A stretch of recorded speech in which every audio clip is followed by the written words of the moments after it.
Magandang umaga, magandang hapon, at magandang gabi po sa inyo lahat. Ito po ang inyong lingkod, si JomarX. And today, we will be discussing why ETU MOSFETs, like this one, burns. This topic is well requested a long time ago. But it took some time for me to formulate and combine the things that I should be talk about. So I did my research, try to remember what happened before, and because it's quite common and it's been happening the past 1 year since 1 or 2 years since I've been working on gel blaster units. Because on airsoft I don't usually use this one because they are expensive. I'm used to using DIY MOSFETs that have much higher capabilities than this one in terms of stress level. ETUs, especially this one, this is the stock ETU of the Bohan MK8. No, not the Bohan MK8. Bohan MCX. As you can see, it is burned. And based from probably what happened on this one, this was damaged because of the very common reason, which is reason number one, overstressed. Generally, if you have a upgraded spring on a stock unit, on a stock motor, it will drain far too high amps. You can see this is the video of the SIMA version 3 with an MOSFET version. Watch. Different motor, same battery. Full auto muna. 29 amps.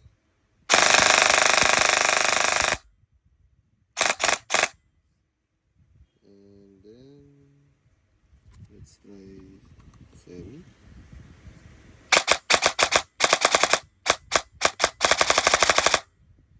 57 amps. As you can see, this is all stock.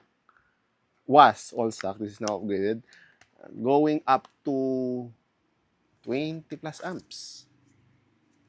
Considering that all stock, but go spikes to 20 amps higher, and then goes normal to around 10 amps, which is the usual average.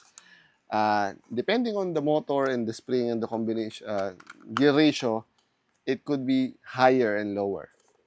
Okay, now watch the video that using, this is a full upgrade already.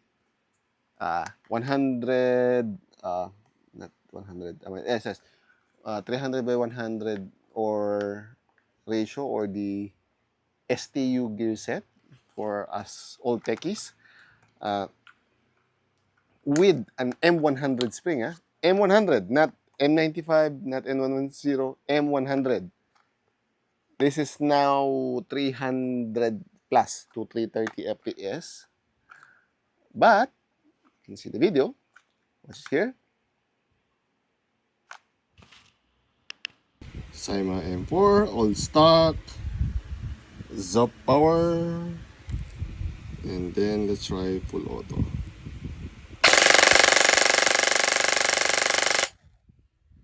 I don't see.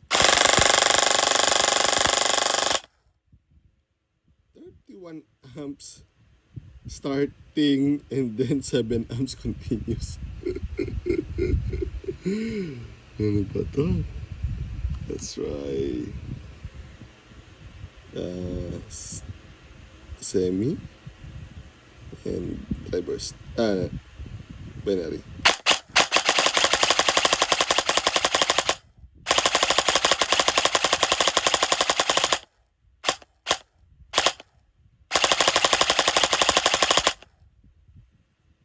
That's why you cannot have a bad battery with binary.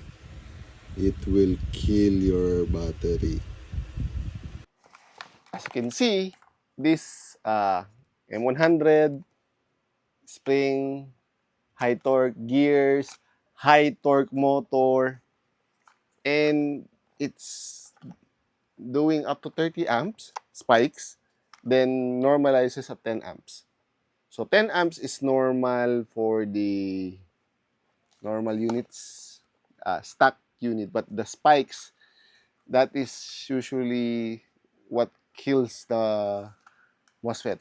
Uh, this is, as I've said earlier, M100 spring. If you do M100 spring, stock motor, stock batteries, or fake batteries, like this one, this is, as you can see from the packaging, 11.1, 2200 milliamperes.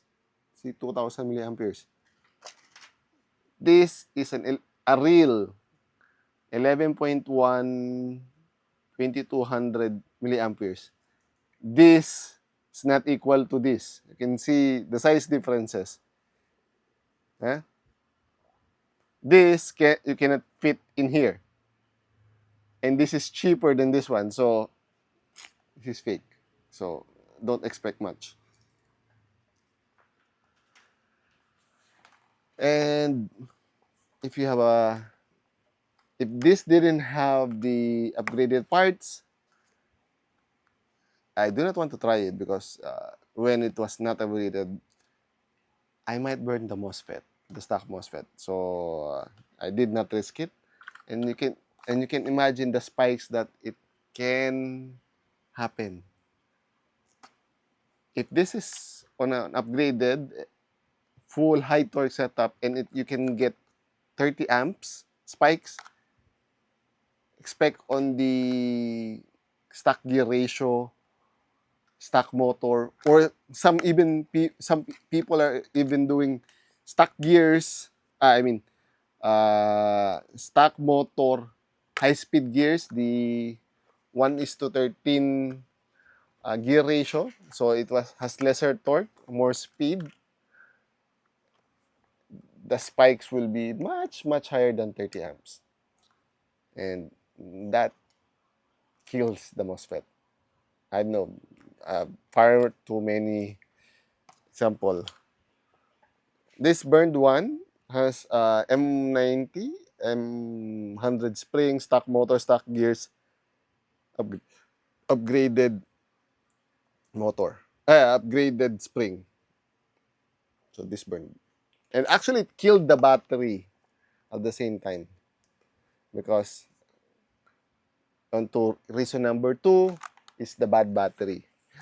LiPo batteries, this one, they will kill themselves just to try to give the amperes that you need. If in your unit, if you try to press it and it doesn't fire, and you just hear the motor trying to slowly crank the gearbox, do not force it. Stop. Check the battery using battery meter or where are you? It's got displaced. The extremely cheap battery tester. Review also on the channel. And check if it's okay or not. If it's already discharged, for example, this is an 11.1 battery. The full charge of this one is 12.2 volts. The discharge of this one is 3 volts. 3 times 3 is 9 volts. 9 volts can theoretically still fire the unit. That's why most people kill their batteries also, is that especially on where you're in the game, you keep on firing, then oh, it's still firing, you keep on trying, it will kill the battery. And once this battery goes below the 7.4 volts, if your like ETU is not that competent or doesn't have a good battery checker, not battery checker, low voltage alarm. It can either kill the MOSFET or kill the battery or kill it both. Like what happened to the MCX. No, MPX. So, again, that's one of the common ways of burning. Uh, Another one is the short circuit. Uh, if your, again, ETU is not the good version, some MOSFETs, like what we are using in Airsoft, you can literally short the motor and it will not kill this one. It has a resettable fuse or as a very fast overcurrent protection. Depending on your ETU, it may or may not have it. So you need to check if it has. It's a very good feature. Some of the ETUs that I have, not done, it's a computerized MOSFET, is that even if you hold the battery terminals, it will just beep beep saying that overcurrent and it will stop working, saving the unit. So that's it's one of the features of the expensive one, like the what to call that one? I remember the Perun. I have several instances of bearing to work with them. It was a very complicated trigger programming, but it's a well-known European brand. European? I think so. It's not China. So it's really competent and really expensive. I think it's 5,000 plus. So two, twice, 2.5 times more expensive than the common stock MOSFETs, stock ETUs, the Star Reverse, and the T238s. So, eh, it's generally not recommended. Uh, and do not do extreme setups with ETUs. It usually doesn't end well. So, you have been warned. Okay, so now you know why it burns. What can you do to know if it's safe or not? The first one is watt meter. I had done so many videos regarding this one. There are even cheap one nowadays you can buy for around less than 1,000 pesos, 500 pesos even. The one that they use for the solar panels. It's the you cannot see the spikes because it doesn't have a graph, but you can see the running current of your setup. You can watch my videos on explanation how watt meter works. As long as you do not reach the maximum amperage, it's basically C rate, uh, milliamperes times C rating to get the maximum amperes of this one. And the burst amps, this can handle spikes depending on the burst rating. Uh, if it's if you the amperes of your unit is enough for your support of your battery, this is one also of the good batteries, the Blitz, but hard to find because this is well known also in airsoft. Then you can keep it. Keep your setup. So this is an high FPS, 300 FPS plus, but can still handle it.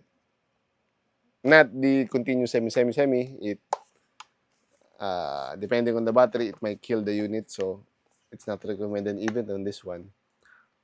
But then again, safe setup. Or last but not least, just don't use an ETU. Use the conventional trigger, and it will burn every now and then. Again, it's a choice depending on your setup. till now, out of my how many units?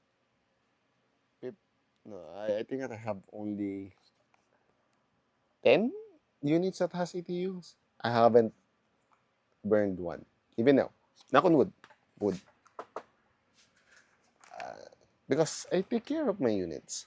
I have LiPo alarms or built-in alarms on the MOSFET, and I have very good batteries, and I don't usually do full autos depending on the playstyle. As long as you do and abide by those rules, you will keep your ETUs or digital MOSFETs happy. I know this video went far too long, but if you don't want to keep burning your MOSFETs, your LTPs, your T238s, your stock MOSFETs, please follow these guidelines. I usually don't want seeing burned ETUs. It's sad. Fortunately, I do not have the eyes to repair these ones, but primarily I still cannot find the replacement part. I still have